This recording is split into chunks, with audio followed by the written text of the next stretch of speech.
Hi, I'm Mike from 1A Auto. We've been selling auto parts for over 30 years.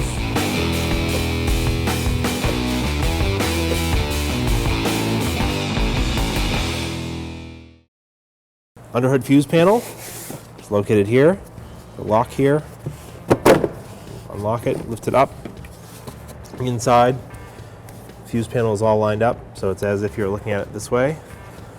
You have several spare fuses over here and a pulling tool. So if you need to remove a fuse, you can just squeeze it like this. Take the fuse out and then replace the fuse. Push it right back into place. Put your tool back. And then put the cover back on. Just clips right back into place.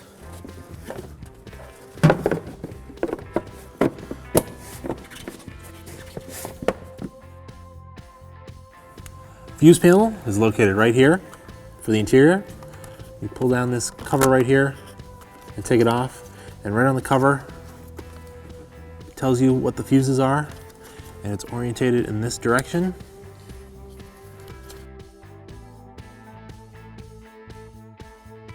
Just clips right back into place. Thanks for watching. Visit us at 1AAuto.com for quality auto parts, fast and free shipping, and the best customer service in the industry.